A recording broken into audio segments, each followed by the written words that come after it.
Sometimes you just know. Exactly what we've been saying all day long. So I'm happy to be here. Hi, Abraham. It's great to be with you. I'm not surprised to be in the hot seat. And this is what I want to talk about, is because I love the way that I haven't necessarily heard of the step 5 or embraced it or fully integrated it. But it's what I'm living in. It's what I'm experiencing lately. And I want to just I want to hear more about this living in alignment, because I feel this connection with my source. The emphasis that step 5 points at is not being mad about being back in step 1. Mm-hmm. That's what step 5 is. Okay. Gracefully accepting that step 1 is a necessary step. Not being mad at myself for having step 1 moments. Mm-hmm. And not being stuck in them either. Mm-hmm. And I feel like that's what enlightenment is. I guess I'm here to ask and clarify.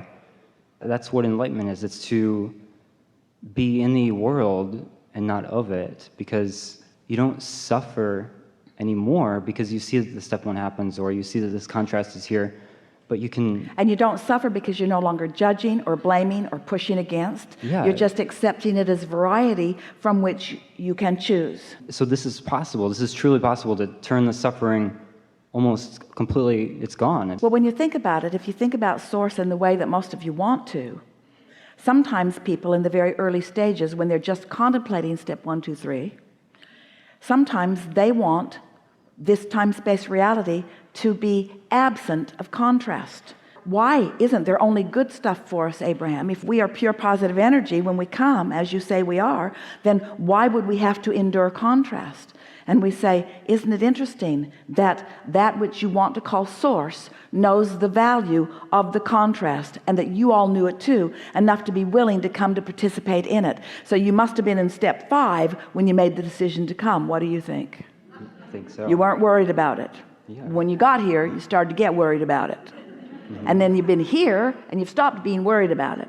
And so don't worry about it. Don't worry about it. And so I think one of my recent realizations, and I just like more clarity, is that when I feel good, it's like I am God, becoming God here, becoming source.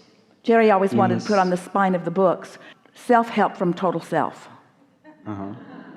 Because that's what you're talking about. And when you are tuned into that, you are that. You know that.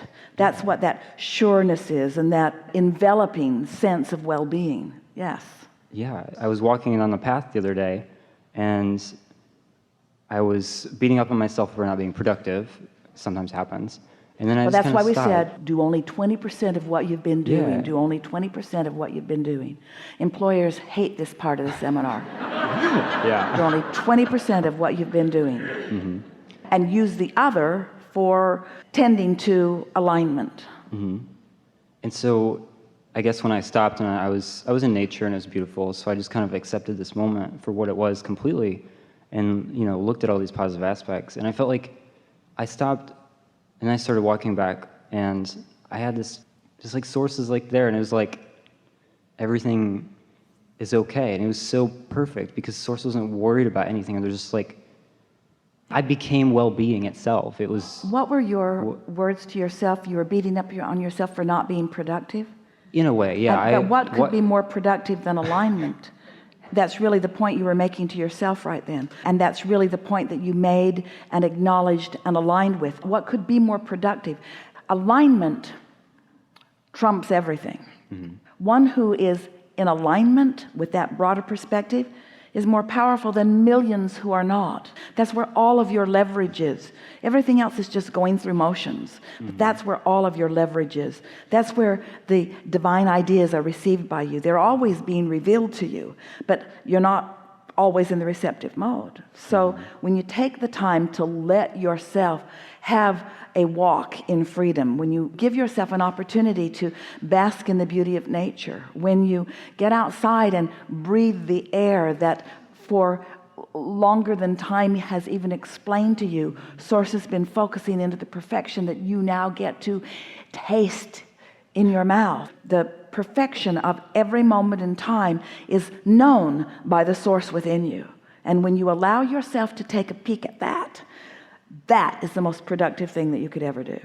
Because now you're tapping into that energy. Now you're in the receptive mode. And now it's known not just by your source energy, but it's now known by you what steps will be most satisfying, which is to say which steps are most productive. Let's put those words together. The most productive is always what feels the best. Always, always, always, always, always.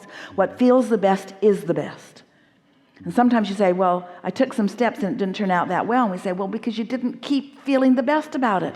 You second guessed yourself, or you scolded yourself, or as you started to do on that trail, for just a moment, you felt like you were not being productive. And then you got hold of yourself and you gave yourself permission to like it anyway. Yeah. Yeah.